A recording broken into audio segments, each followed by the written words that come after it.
Well, one of the leaders that have paid tribute to Lindsey Graham is Prime Minister Benjamin Netanyahu.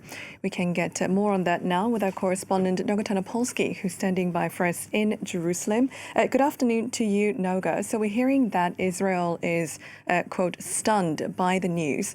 And there are even reports circulating that Benjamin Netanyahu is weighing attending the funeral. That's right, Jenny. There are different reports, none of them completely official.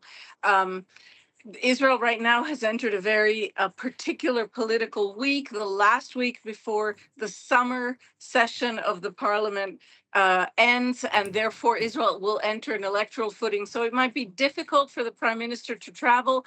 On the other hand, Prime Minister Netanyahu has been angling publicly for a meeting with Donald Trump now for several weeks, and so he might see this as an opportunity. But as you said, Lindsey Graham was an extremely frequent visitor to Israel. He was very often seen here in Jerusalem. Sometimes, he had barely left and there was a notification that he was back in town. He was very, very active. And so Israel is stunned, I would say, almost like any other entity or country that he worked with so closely would be stunned at his unexpected death. Yeah, he really was one of Israel's strongest U.S. Senate allies, wasn't he? So tell us more about his ties, his relationship, if you will, with Israel.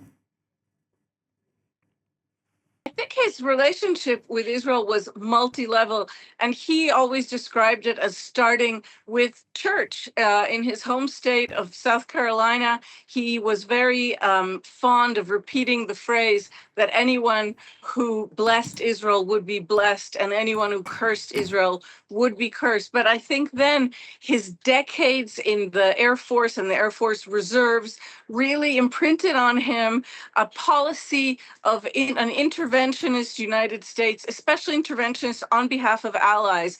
And Israel really did fit into that Graham kind of point of view about what the United States should do in the world.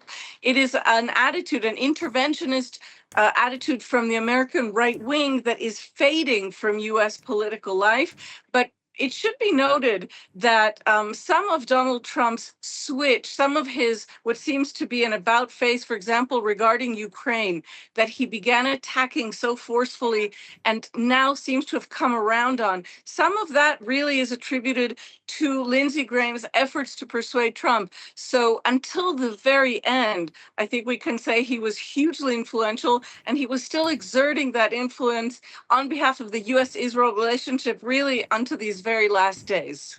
Noga, thank you.